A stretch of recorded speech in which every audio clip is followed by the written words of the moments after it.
Manchester United secara spesifik menyebut bahwa Ruben Amorim dipecat demi kebaikan tim, supaya tim bisa memperbaiki posisi di tabel klasemen.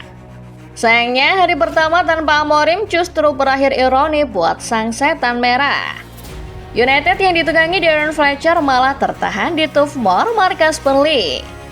Fletcher sejatinya memberi warna baru buat permainan Manchester United.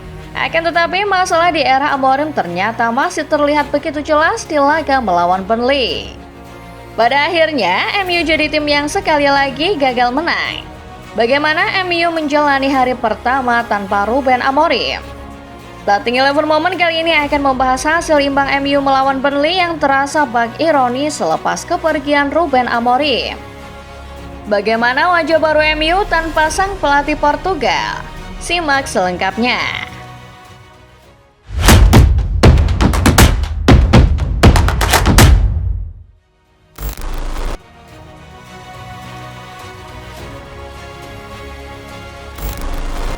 Tahun baru 2026 langsung dibuka dengan kabar yang mengejutkan buat para pendukung Manchester United. Banyak fans mengira Ruben Amorim adalah orang yang diberi mandat untuk menjadi nahkoda jangka panjang klub. Namun belum genap 1 pekan bulan Januari berjalan, Amorim mendadak dicopot dari jabatannya. Sempat ada isu Amorim berselisih paham dengan manajemen MU, terutama Jason Wilcock, sang direktur olahraga. Pelatih asal Portugal itu kabarnya tidak sepaham dengan sejumlah keputusan Wilcock termasuk soal transfer. Puncaknya, Amorim marah besar ketika Wilcock meminta Amorim lebih fleksibel dalam pemilihan taktik. Amorim sendiri tentu berada dalam tekanan hebat. Selain mendapat banyak kritikan dari pihak luar, di dalam klub ia tak merasa ada dukungan dari manajemen.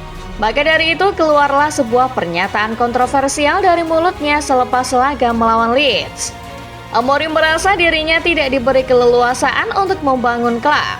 Tak lama setelah pernyataan yang menyinggung soal perannya di MU, Amorim langsung didepak.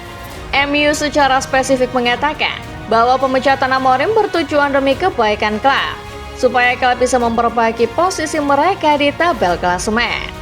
Tetapi banyak pihak terkejut, merasa bahwa pemecatan Amorim datang di timing yang kurang pas.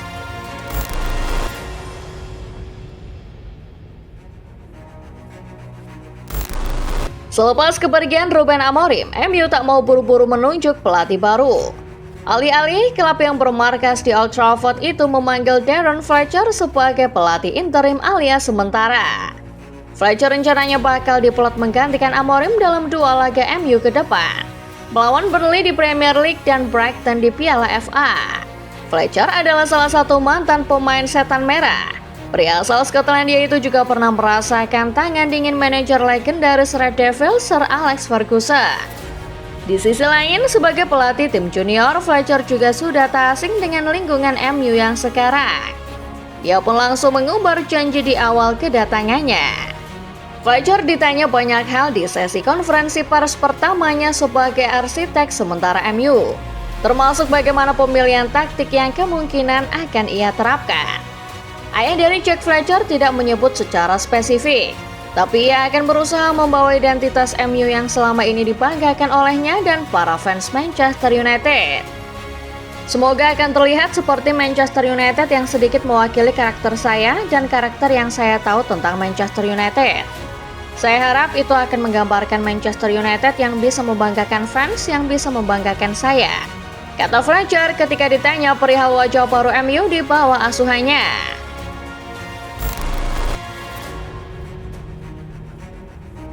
Sudah cukup lama MU bermain dengan pakem 3 back yang digagas oleh Ruben Amorim.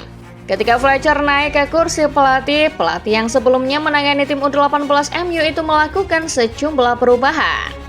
Paling kentara adalah terkait sistem di mana di atas kertas MU bermain dengan skema 4 back, lebih spesifik 4-2-3-1.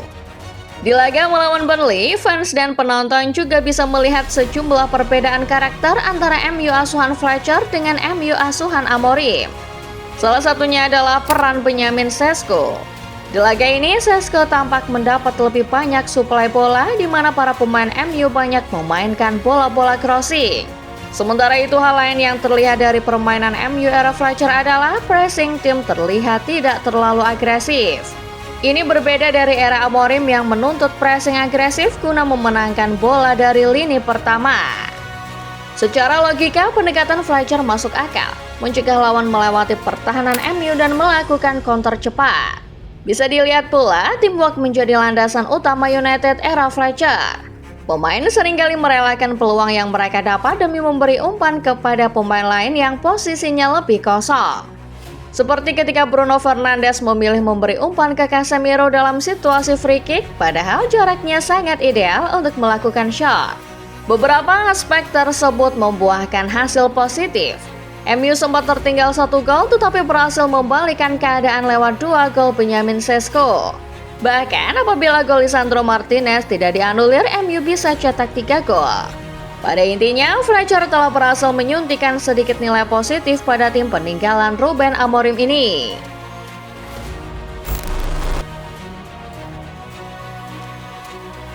Harus diakui secara permainan, Darren Fletcher memang berhasil memberikan warna positif buat Manchester United. Namun sepak bola dinilai bukan cuma soal permainan, melainkan dari hasil akhir. Untuk masalah yang satu ini, rasanya bahkan tanpa Ruben Amorim sekalipun Manchester United memang layak mendapat kritikan. Sepanjang 90 menit United menguasai jalannya pertandingan. Bahkan ketika gol pertama Burnley lahir sampai 45 menit pertama berakhir, Burnley tak catatkan satupun shot on target. Ajaib kan? Tapi memang itu yang terjadi di atas lapangan. Ketika MU membalikkan keadaan, sepertinya banyak orang merasa MU bisa menang pantai di laga ini. Namun lini depan MU ternyata mengulang kesalahan demi kesalahan yang ada di era Ruben Amorim. MU mencatat total 10 shot on target, di mana 4 diantaranya adalah big chance. Namun hanya 2 yang bersarang di gawang Martin Dubravka. Sementara 2 big chance lainnya melayang tanpa menjadi gol. Memang beberapa peluang MU gagal bersarang di gawang karena para pemain Burnley berhasil melakukan penyelamatan krusial. Tapi ketika serangan itu mengarah ke pertahanan MU, disinilah masalah lain terlihat. MU tidak bisa bertahan dengan baik sehingga akhirnya kemenangan mereka buyar di menit 66. Jadon Anthony yang baru masuk di menit 58 melihat ada ruang tembak di tiang jauh gawang Sané Lammens. Lenioro tidak menutup celah dengan sempurna, sehingga bola akhirnya meluncur ke gawang Lammens. MU masih punya sejumlah peluang setelah gol ini, tapi tak ada satupun yang berhasil terkonversi menjadi angka.